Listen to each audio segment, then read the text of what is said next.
narkoba ini adalah singkatan. Jadi dia narkoba itu singkatnya adalah narkotika dan bahan-bahan adiktif. Dan saya yakin juga banyak masyarakat yang belum paham ya. Narkotika itu apa saja? Contoh ganja, sabu, morfin, itu narkotika. Kemudian bahan-bahan adiktif itu apa saja? Itu obat-obatan. Kita kenal ya, yang banyak dimanfaatkan secara negatif.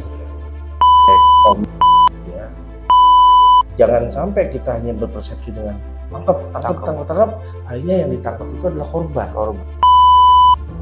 Singkatannya adalah SEMA, Surat Edaran Mahkamah Agung. Jadi kalau ada orang ditangkap membawa sedikit dan dia tergolong pecandu, itu wajib dibawa ke BNN oleh pihak penyidik.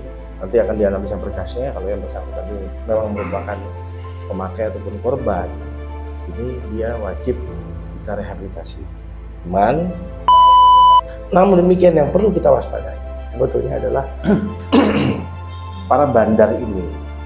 Dia ini mengejar ini bukan dia mengejar penjual, enggak. Dia mengejar ini adalah pecandu.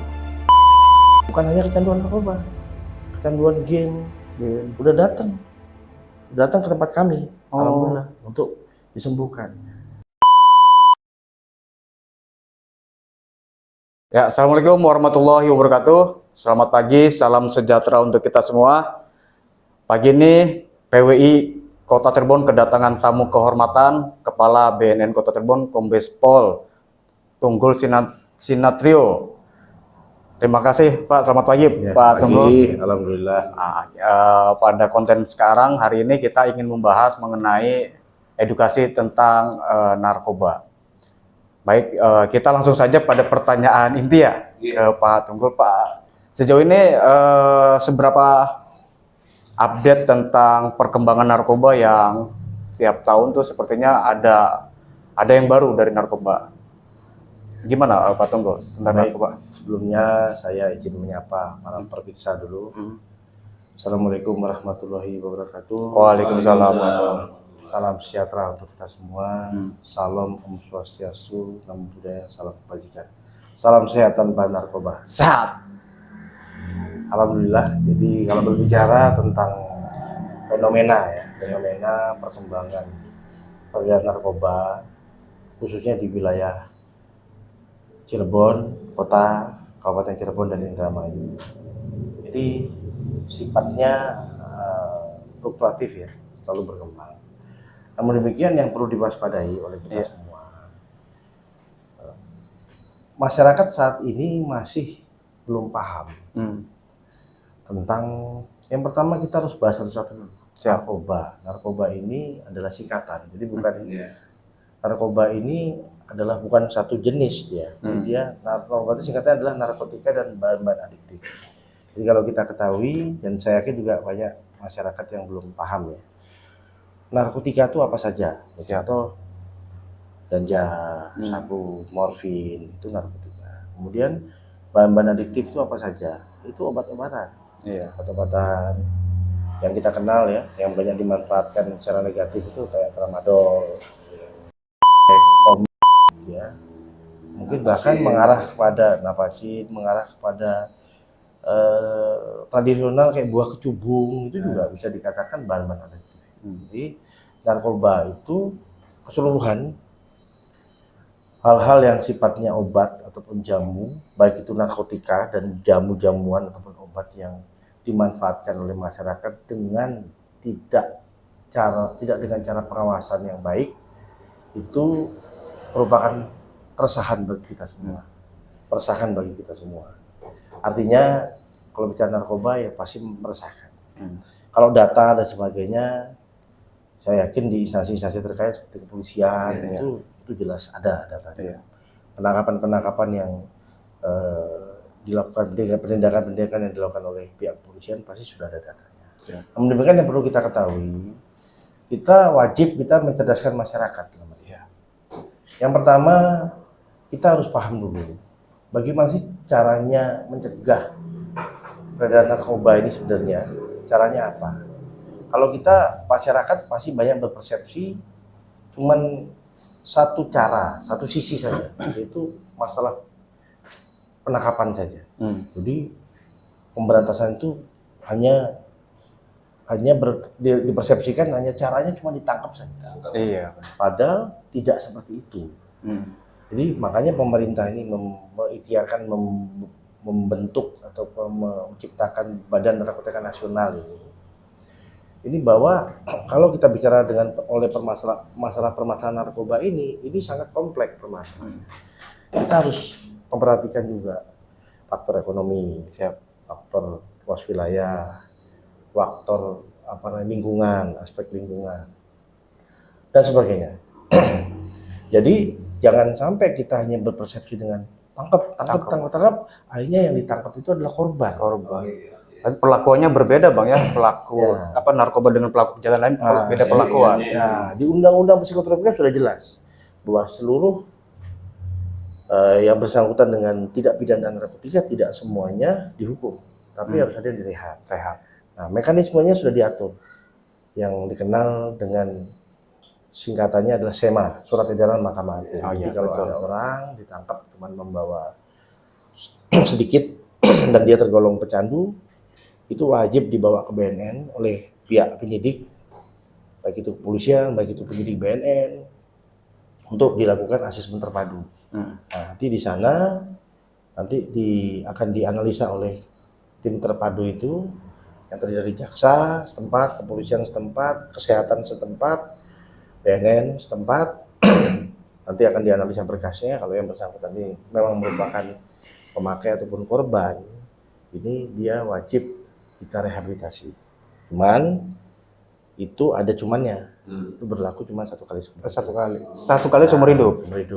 Bagi satu orang. Tapi gratis. Namun demikian yang perlu kita waspadai sebetulnya adalah para bandar ini, dia ini mengejar ini bukan dia mengejar penjual, enggak. Dia mengejar ini adalah pecandu. Ini harus paham. Kita semua harus paham. Nah, mereka ini hanya mentargetkan itu orang-orang yang kecanduan. Nah, untuk kita ketahui bahwa candu itu bertahap. Jadi bukan kita persepsi, oh candu itu hanya narkoba. Bukan. Obat-obatan maupun narkotika. Bukan. Kecanduan itu ada tahap awalnya. Jadi misalnya dia masih umur remaja, masih muda, masih SD bahkan. Dia kecanduan apa? Game, iya benar. Dia kecanduan apa? Misalnya dia nonton konten tawuran. Nah, ini termasuk cikal bakal orang-orang ini yang nanti ke depannya sangat besar peluangnya untuk dia kecanduan obat-obatan. Nah, oleh karena itulah sebetulnya BNN ini lebih memfokuskan untuk strategi menghancurkan bandar itu. Kita mendeteksi seluruh manusia dari dia kecanduan awal. Makanya BNN ini sekarang ini kita masuk kemana-mana, ke SMP, SD. Bukan kita mencari orang yang menggunakan narkoba, tidak, tapi kita menjaring orang-orang kecanduan supaya nanti mau diobati dari awal. Supaya dia tidak akan menjauh dari hal-hal yang buat candu. Iya. Rata-rata Pak, setelah dianalisis oleh para pakar, orang-orang saat ini memang sudah terlibat oleh narkotika. Ditanya sama mereka, Pak, dulu pernah SMP, pernah, SD pernah. Dulu sampean waktu SMP suka ikut tawuran nggak? Iya Pak, ikut. Nah, itu suatu fakta bahwa sebenarnya kecanduan ini ada tahap-tahapnya. Dan para bandar itu mengincar mereka itu. Makanya, ayo kita cegah dari awal. Makanya saya masuk ke SMA, tidak ngomong ke muridnya, tapi ke guru-gurunya. Supaya guru-gurunya saat ini dia mempunyai juga konsep untuk menyembuhkan orang yang nanti cikal bakalnya masa depan anak-anak didiknya ini yang nanti akan menjadi cikal bakal mereka kecanduan narkoba. Makanya alhamdulillah kemarin ada beberapa SMP yang sudah mengundang saya di kabupaten, udah lama belum.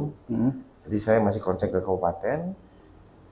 Ya, sudah banyak juga yang datang untuk direhab, bukan hanya kecanduan narkoba, kecanduan game. Udah datang ke tempat kami, alhamdulillah, untuk disembuhkan. Dengan harapan kedepannya dia akan menjauhi hal-hal yang sifatnya menjadikan candu. Nah itu untuk sekolah-sekolah yang ingin menghadirkan BNN ke sekolahnya, seperti apa mekanismenya? Nomor HP saya tidak saya umpetin. Oh siap. Telepon aja saya langsung. Insya Allah kita komunikasi langsung ke sekolahnya. Insya Allah saya akan. Ini nanti nomor HP-nya nanti kita cantumkan di YouTube ya. Nanti silakan teman-teman bisa menghubungi. Jadi nomor HP saya 0817 7502 7748. Oh langsung komunikasi ke Pak Tunggul Langsung aja. kepala sekolahnya langsung beliau. Oke. Kemudian kami juga punya program Pak, untuk mempromosikan rehabilitasi itu gratis, dan rehabilitasi bukan hanya konsen kepada narkoba saja, tapi semua yang mengakibatkan kecanduan. Oleh karena itu kami membuka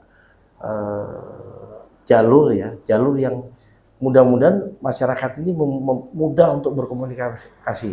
Kami membuat warung angkringan binaan BNN dan Korem. Apa tuh? Ada beberapa titik. Jadi nanti para pemirsa semua kalau lewat di jalan ada warung angkringan, kita tulis gede-gede, warung angkringan binaan BNN dengan Korem. Ada call centernya. Nah di call center itulah masyarakat ini bisa berkonsultasi. Oh. Dan mereka sudah kita berikan edukasi. Bedanya Pak warung angkringan biasa dengan warung angkringan BNN? Ya sebetulnya nggak ada beda. Bedanya sudah yang ada layanan. Sudah mau bekerja sama dengan kami, sudah mau ya, seperti misalnya dia nongkrong di warungnya, nanti ditawarin, Pak kalau ada saudaranya kecanduan game, kecanduan apa, silakan dong kalau mau ke BNN. Baik. Gimana caranya? Ya udah kami fasilitasi, boleh difoto dulu bareng, cekrek. Ini nanti dia yang kirim surat ke call center kami, ngirim WA. Kami rencana nih dengan Pak ini, rencana mau ke sana, membawa anaknya, membawa tetangganya. Karena rencana hari Rabu. Nah, tapi orang itu datangnya hari Kamis nggak ada masalah. Iya. Namanya kita kan maklum. Misalnya, iya. Nah baik nih Pak Tung, saya Jadi mau itu untuk mempergampang. Jadi kalau misalnya kami turun langsung kan orang mungkin takut. Tapi dari lewat warung-warung angkringan, warung-warung biasa itu yang sudah kerjasama dengan kami, edukasi dengan kami, sudah kami berikan edukasi, mungkin bisa memudahkan. Oke. Ya, jadi dan ini untuk diketahui bahwa para bandar ini sengaja melakukan propaganda. Apa tuh? Propagandanya adalah yaitu antara lain, udahlah, nggak usah rehab di BNN, nggak akan sembuh. Itu propaganda yang sangat signifikan berbahayanya. Nah oleh karena itu, ini barusan saya kesini tadi, saya takjub. Jadi ada orang tua umurnya sekitar 52 itu di kantor saya. Barusan saya keluar, Pak. Iya Pak, saya mau konsultasi yang ke-7, yang mau ke-6. Terus Bapak yang dulu, iya Pak, saya yang waktu itu. Masuk. Waktu itu saya lihat tuh, waktu dia baru datang Pak, lemot Pak. Sekarang sudah sehat segar. Orangnya masih ada di kantor saya. Baru pertemuan ke-6 ini. Mau ke-6. Ini tadi belum mulai nih. Lagi nunggu anak buah saya untuk dia konsultasi lagi ke BNN. Artinya yang bersangkutan juga saya tanya, dia sudah parah padahal. Dia sudah obat dan narkoba dia. Nah, maksud saya apalagi yang masih di ringan. Jadi nanti adik-adik kita ini kita jaring untuk kita cepat-cepat kita obati sehingga nanti dia mau menjauhi hal-hal yang buat kecanduan itu ke depannya, untuk masa depannya. Ya, nah, ini yang harus kita pahami. Gitu. Maksudnya yang BNN itu punya tempat untuk rehab? Ya ada di kantor saya. Di kantor BNN sendiri? Ada. Kemudian tenaganya? Ada dokternya, ada psikiaternya. Di dalam kantornya? Iya, ada. Ya, jadi untuk diketahui bahwasanya BNN ini apa saja bisa direhab. Kantor BNN di mana Bang? Kasih tahu Pak Tunggul supaya.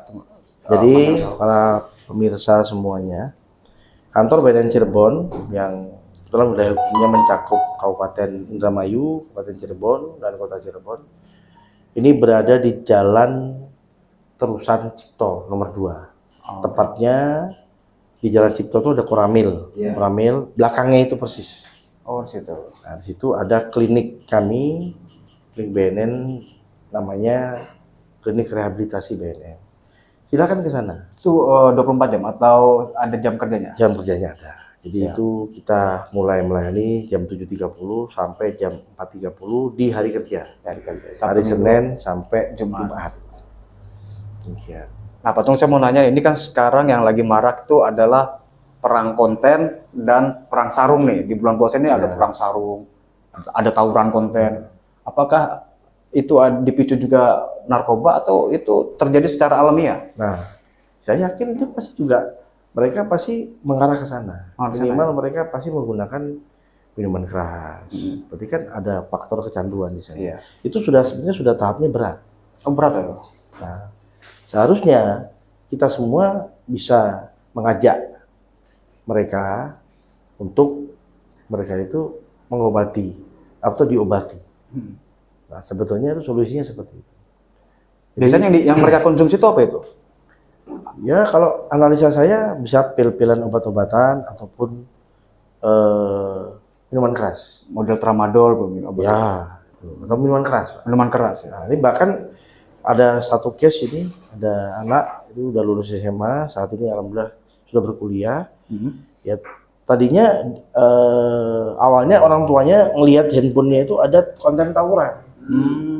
Ternyata, tapi itu terlalu dalam menyelidiki, nggak perlu sebetulnya. Jadi kita cukup, wah ada konten tawuran, bujuk anak itu berobat. Faktanya orang tuanya kan karena belum tahu ya, dia tidak pernah mendengar ini mungkin ya, jadi hanya orang tua sampai menyelidikin, ternyata di kamarnya ditemukan ada pil-pil kayak tramadol itu. Kemudian dikonsultasikan ke kami, dibawa ke kami, alhamdulillah udah sembuh, ada videonya. Nanti kita minta videonya. Ya. Katanya mau nanya. Terus gini Pak, langkah awal apa saja untuk pencegahan itu? Memang targetnya kan di kecanduan ya, berawalnya. Nah, sementara ini kalau dari Densus 88 itu mengadakan sosialisasi wawasan kebangsaan. Di dalamnya kan lengkap itu, ada intoleran, terus segala macam sampai ke narkoba juga bahayanya itu. Nah, sementara dari BNN sendiri langkah awal apa itu yang untuk mensosialisasikan gitu, pencegahan itu? Ya, yang pertama kami alhamdulillah mempunyai program subuh keliling, maghrib keliling, isya keliling. Alhamdulillah kami untuk di Kota Cirebon baru 56 masjid yang sudah kami datangi dengan program kami. Ya, kami informasikan masalah-masalah ini, masalah rehabilitasi, TAT, dan kemudian kemudahan untuk semua bisa dikonsultasikan ke BNN yang gratis dan sebagainya. Kemudian juga kami ke seluruh SMP ataupun SMA, sekolah-sekolah, tapi kami lebih fokus kepada gurunya. Karena kenapa tenaga pengajarnya? Tenaga pengajarnya nanti yang bisa membuat konsep apabila ada anak didiknya yang tadi, yang merupakan kecanduan ringan, game, terus lihat anak didiknya dulunya ceria, sekarang tiba-tiba jadi lesu. Nah, itu bisa dikonsultasikan, diobati di BNN. Dan ingat, kalau yang seperti tadi yang saya sampaikan dibawa ke BNN itu bukan merupakan pelaku kriminal. Iya. Jadi tidak usah khawatir. Dan maaf ini kebetulan dari teman-teman PBI minta data sama kami akan kasih.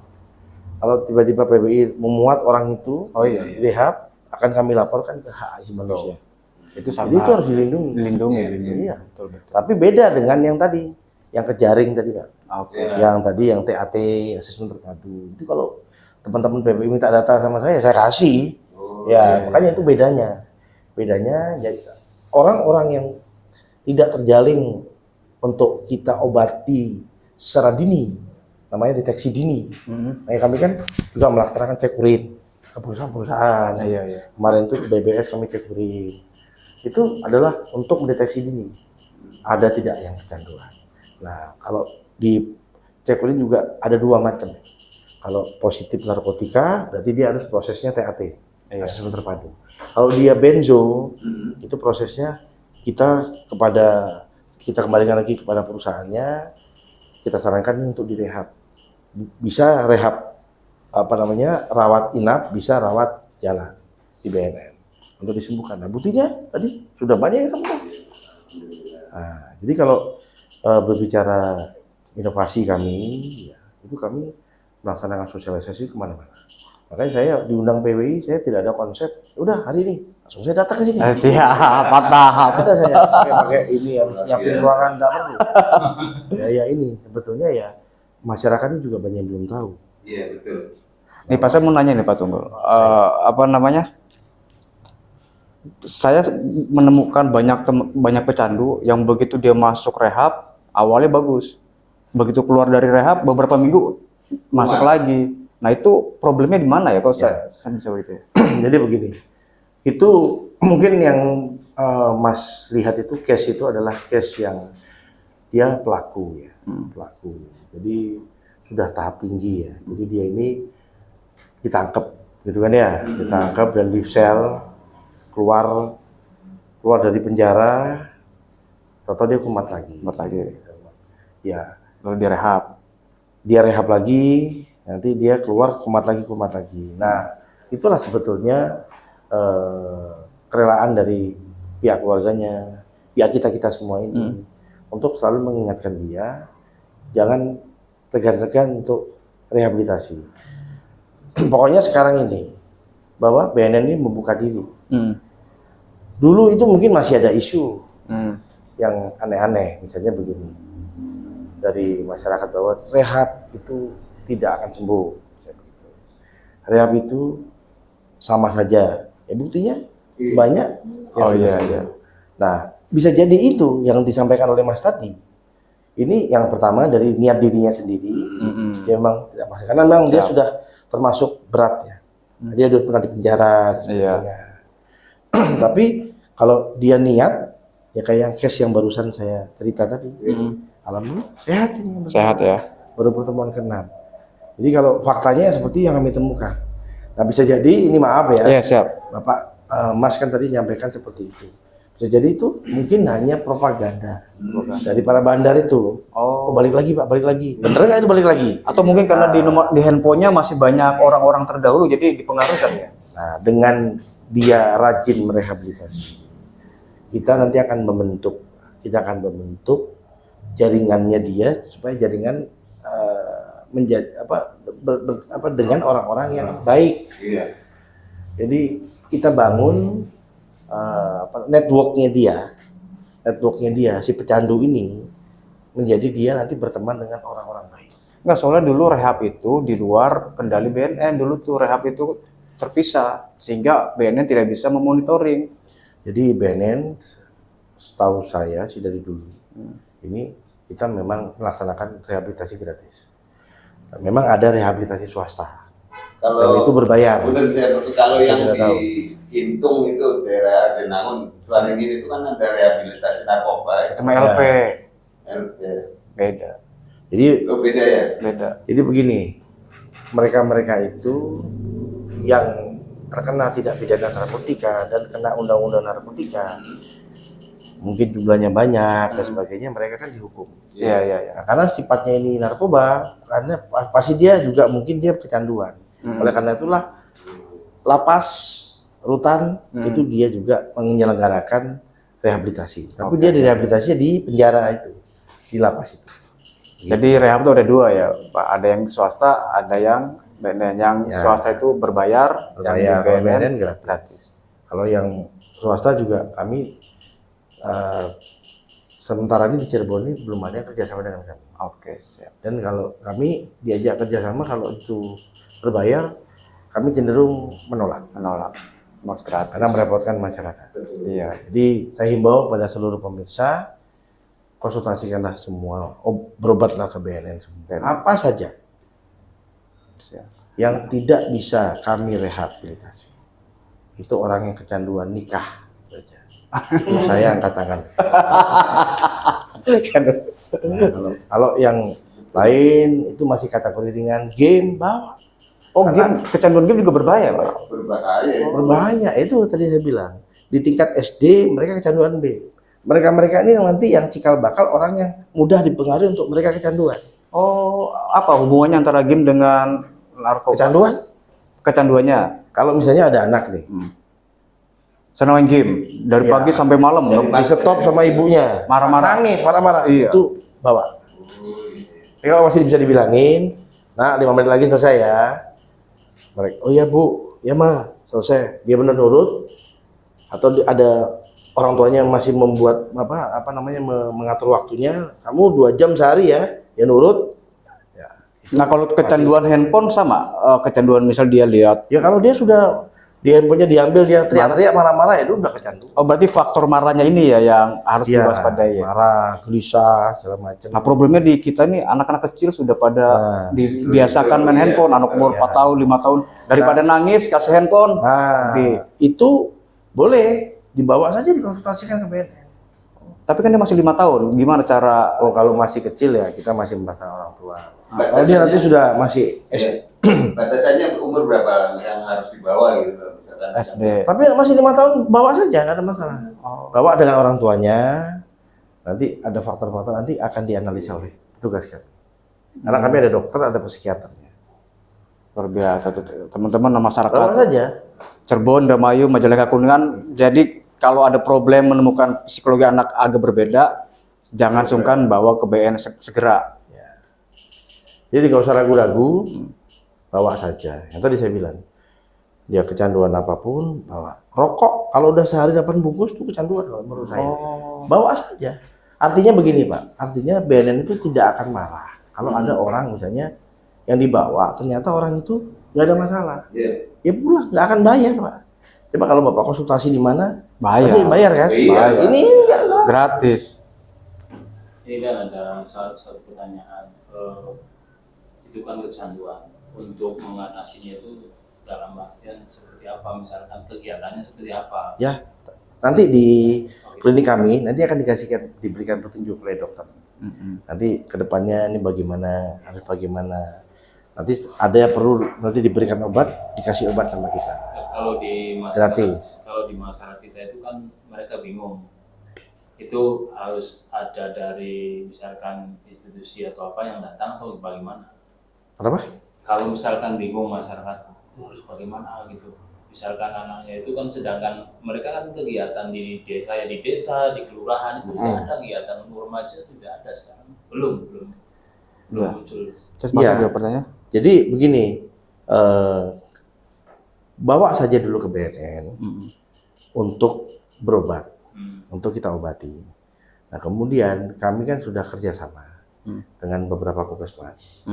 Nanti bisa dia pertemuan kedua, ketiga sampai ke-8-nya dalam hal rehabilitasi awal, ya nanti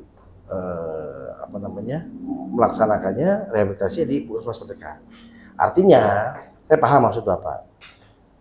Orang-orang di kampung-kampung, di desa-desa. Nah ini dari teman-teman misalnya aktivis desa ya, kayak Karang Taruna. Itu juga kami saat ini sedang ikhtiar masuk ke sana. Kami memberikan informasi ini supaya teman-teman Karang Taruna bisa berhasil mengajak orang-orang yang terkategori kecanduan ringan. Contohnya kan kami sudah masuk ke SMP. Itu kan banyak orang-orang kampung yang beberapa SMP yang sudah ada yang sudah membawa siswanya ke kami ada, tapi nggak usah saya sebutkan di mana. Sudah banyak dan alhamdulillah sembuh. Nah, jadi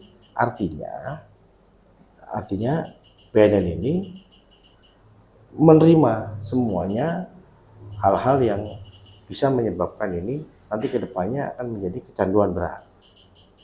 Kan banyak nih siswa melawan guru. Nggak perlu lagi guru dipukul, nggak perlu. Itu berarti siswanya harus kita obati. Caranya apa? Bawa saja ke BNN. Tapi bukan berarti dibawa ke BNN dia dijatuhkan karirnya, jatuhkan nilainya, tidak boleh. Tapi kita sembuhkan, kita sadarkan. Tapi nanti juga kita sarankan untuk pihak sekolahnya membuat suatu konsep juga dia. Jadi kan biasanya SMP sekolah-sekolah itu kan dia mengadakan untuk tambahan belajar pada siswa-siswa yang ekstra. Nah ini dia juga harus menyiapkan sekolah itu tambahan-tambahan pelajaran-pelajaran sifatnya sifatnya keagamaan dan sebagainya untuk tadi mengantisipasi adik-adik kita yang terindikasikan ini kecanduan supaya nanti dia bisa sembuh. Jadi direhab di BNN seminggu sekali, nanti di sekolahnya setiap hari ada program-program khusus yang dilakukan di sekolah. Itu termasuk anak yang males tidak itu? Iya, boleh bawa. Boleh dibawa. Bawa, silakan. Supaya dia punya motivasi. Ini Pak Tunggul, di bulan Ramadan nih, biasanya perilaku bandar atau pecandu di bulan Ramadan apa yang dia lakukan? Bandar itu mereka itu tidak patah semangat untuk mencari orang-orang yang kecanduan. Oh, walaupun bulan Ramadan ya? Walaupun bulan Ramadan.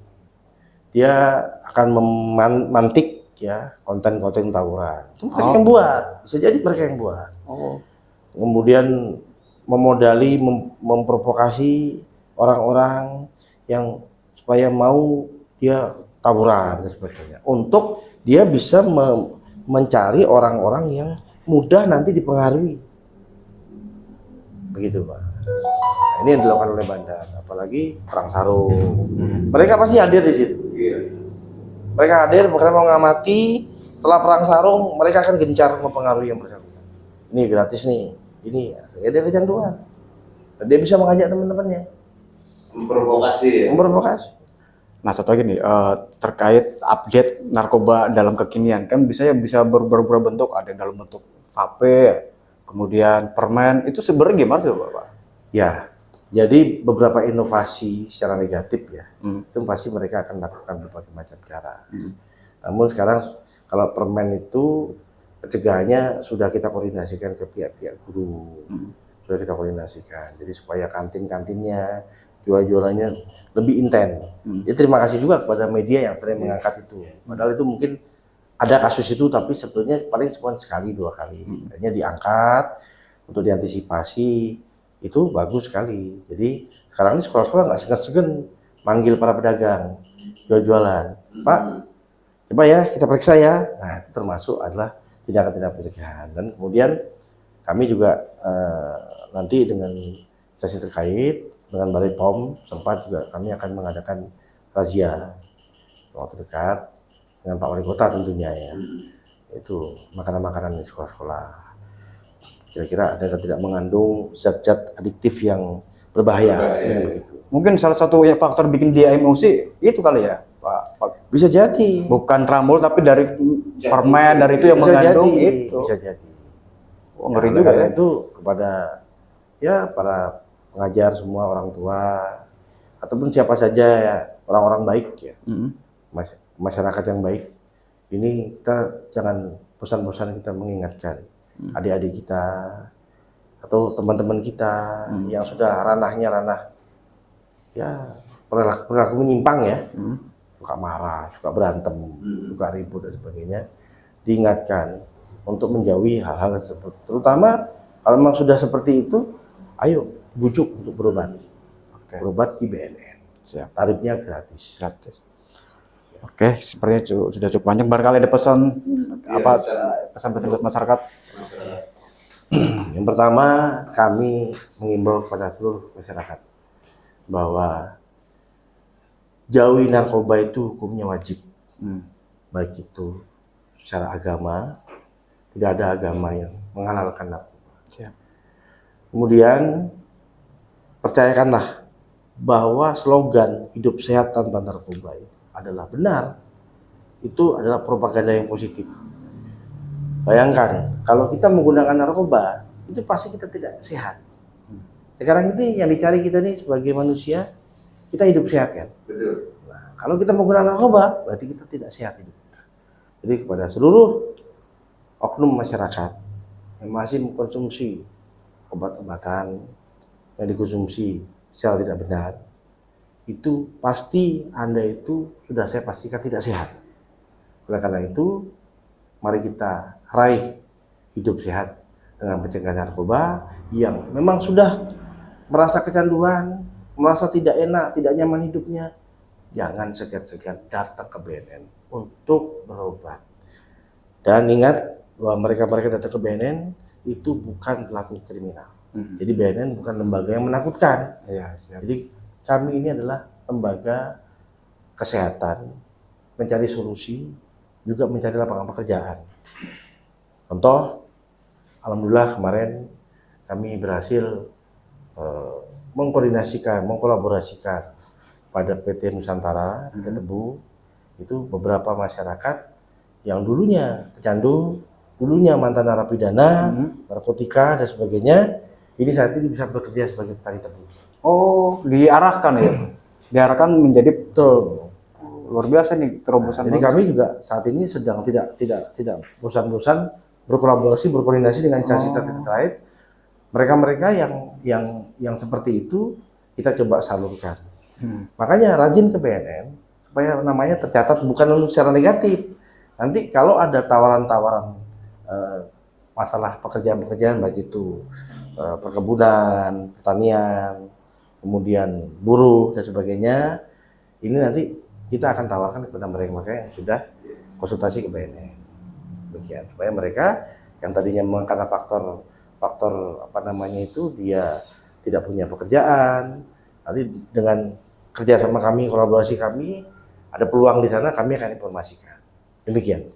Baik, pemirsa, menarik sekali diskusi kita hari ini dengan Pak Kombes Tunggul Sinatrio. Banyak sekali informasi pencerahan dari beliau tentang edukasi narkoba. Semoga diskusi ini bermanfaat. Terima kasih. Kami dari PW Kota Cirebon ucapkan terima kasih. Akhir kata, apalagi kalau bukan, Assalamualaikum warahmatullahi wabarakatuh. Waalaikumsalam warahmatullahi wabarakatuh. Salam sehat tanpa narkoba. Salam sehat.